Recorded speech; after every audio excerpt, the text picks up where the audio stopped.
Pemirsa, balik lagi di PTV Show, ngobrol sering tapi gak bikin boring. Masih barengan sama Irma dan juga sama Kak Iza di sini. Kita mau ngobrolin tentang matematika. Ya, Indonesia sudah darurat matematika. Apa maksudnya?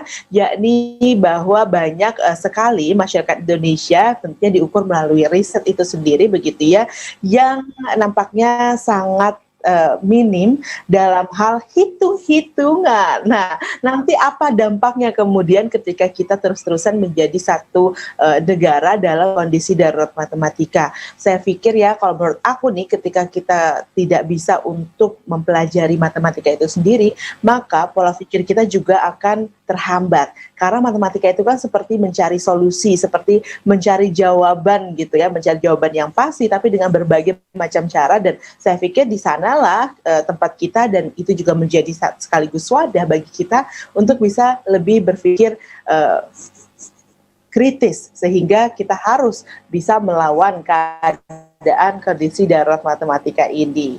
Nah, masih barengan sama Kak Iza di sini.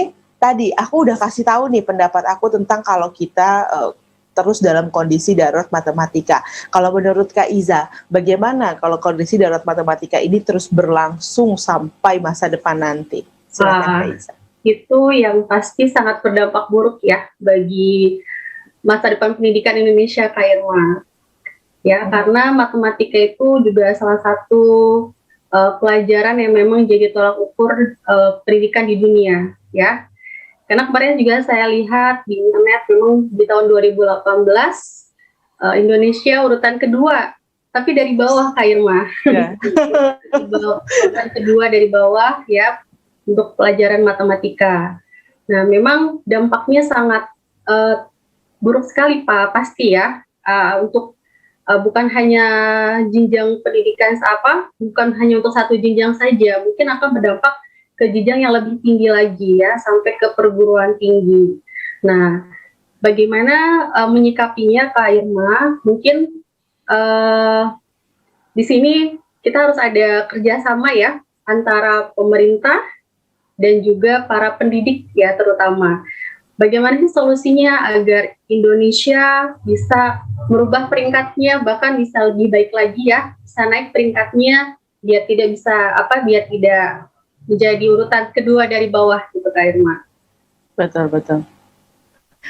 Karena gini ya Kak Iza ya, kalau misalnya aku juga baca beberapa artikel di mana belajar matematika itu sebenarnya menjadi satu keharusan atau bahkan kewajiban itu sendiri gitu ya. Jadi kayak nggak ada alasan deh buat setiap orang ini menghindari pelajaran matematika, karena banyak banget manfaatnya. Di antaranya itu adalah membuat kita menjadi lebih cermat. Betul nggak sih Kak Iza? Betul sekali Kak Irma. Karena kalau bisa dibilang, kita tuh dalam kehidupan sehari-hari pasti dilengkapi sama matematika. Contohnya saja ya Kak Irma ya, masalah waktu, jam, nah itu kan dia berhubungan dengan materi matematika. Misalnya nih, kita berangkat sekolah jam 7, kan?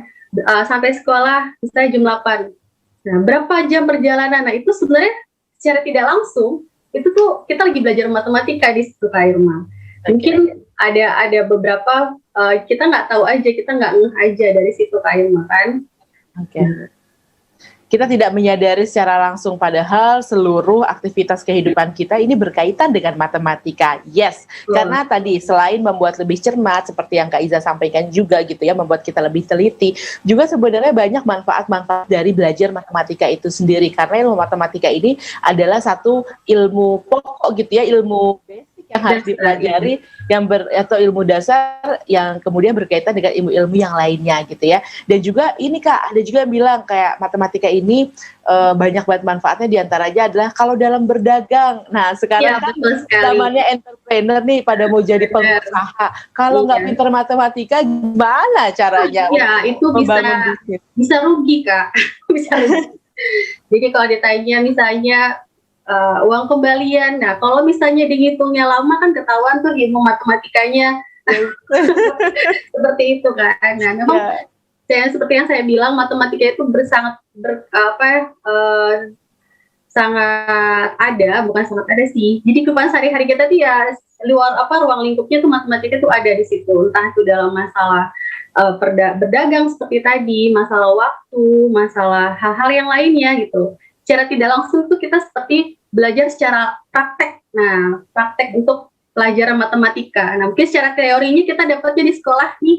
Nah, nanti ketika di kehidupan sehari-hari, nah itu kita mempraktekannya seperti itu secara tidak langsung ya Kak Irma ya. Itu tuh sudah belajar matematika gitu.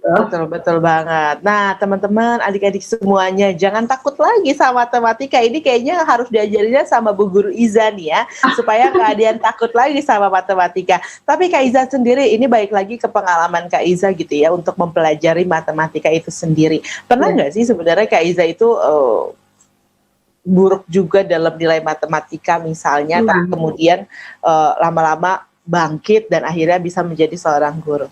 Pernah, kan memang tidak ada manusia yang sempurna ya, pasti ada saat dimana dia di bawah dan ada saat dimana di atas. Nah, ketika saya pernah waktu itu, kalau tidak salah di SD ya, di SD dan di SMP pernah saya mendapatkan nilai ya mungkin masih di atas 5 lah, di atas 4 maksudnya gitu kan. Cuman kok bisa gitu kan, mereka bisa kenapa saya tidak gitu.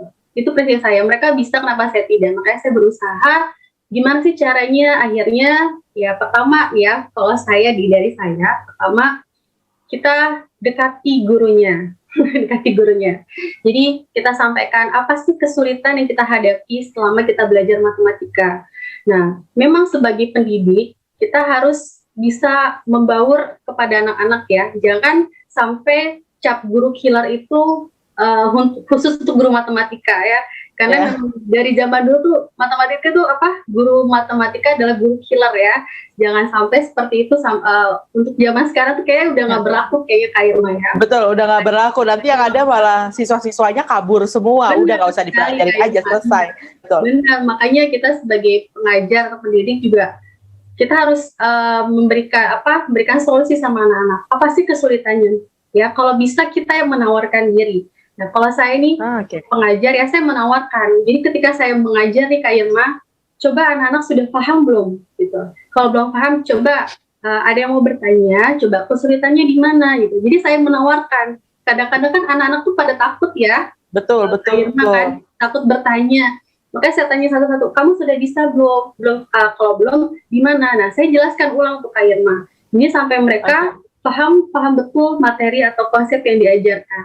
Nah, untuk masalah konsep nih Kak Irma, nah untuk matematika memang sebenarnya itu tidak boleh menghafal ya, karena kalau hafal pasti lupa ya. Matematika itu harus banyak latihan dan harus mengerti konsepnya. Jadi khususnya untuk sekolah dasar nih Kak Irma, kita harus menjelaskan konsep dasar seperti apa. Kan untuk anak-anak itu kan mereka lebih kepada secara nyata ya, belajar secara nyata gitu ya, nggak bisa yang cuman dikasih tahu ini rumusnya seperti ini, itu mereka pasti bingung gitu kan. Harus langsung contoh soal biasanya kalau aku tuh kalau belajar matematika. Betul, jadi kita ajarin dulu ini kenapa bisa seperti ini. Oh, jadi ketika mereka bilang oh gitu, berarti mereka paham. Iya. Mereka seperti menemukan solusinya gitu ya. Oh gitu ya gitu. Kita kalau biasa gitu bilang oh berarti mereka paham gitu. Seperti itu Kak Irma. Jadi ini jadi tips lagi ya untuk para pengajar gitu ya. Saya pikir bukan hanya pelajaran matematika, tapi mungkin ada beberapa pelajaran yang lainnya, mungkin fisika, mungkin kimia juga itu cukup sulit gitu ya, itu pelajaran cukup sulit, harus menghafal senyawa dan lain sebagainya gitu. Di fisika pun demikian. Jadi bagaimana kemudian peran tenaga pengajar ini sangat diperlukan dalam proses belajar mengajar untuk beberapa pelajaran seperti matematika dan pelajaran-pelajaran tadi yang lainnya gitu ya, kayak fisika ataupun kimia. Yang penting adalah bagaimana pengajar bisa menawarkan diri. Dan tadi tips juga nih, ini juga masukan dari saya, berikan contoh soal yang kemungkinan akan dihadapi oleh para siswa. Karena memang kadang-kadang kita kalau cuma sekedar diberikan rumus aja masih suka bingung, karena rumus matematika itu kan kayak ada A per B dibagi. Nah, mana yang A, mana yang B, udah pusing sendiri kalau gitu kan. Kalau nggak bakal bisa Kak Irma. Banyak latihan soal kalau matematika itu. Oke, jadi kalau mau mahir matematika, bukan hanya sekedar Latih. menghafal perkaliannya, betul. Perkaliannya aja ya, Kak Iza ya, menghafal di perkaliannya aja, tapi setelahnya untuk rumus dan lain sebagainya, pahami konsepnya. Nah, pemirsa kita masih akan belajar lagi, semoga kita semua menjadi orang-orang yang pandai dan bisa membangun bangsa pastinya ya. Tetap bersama dengan kami.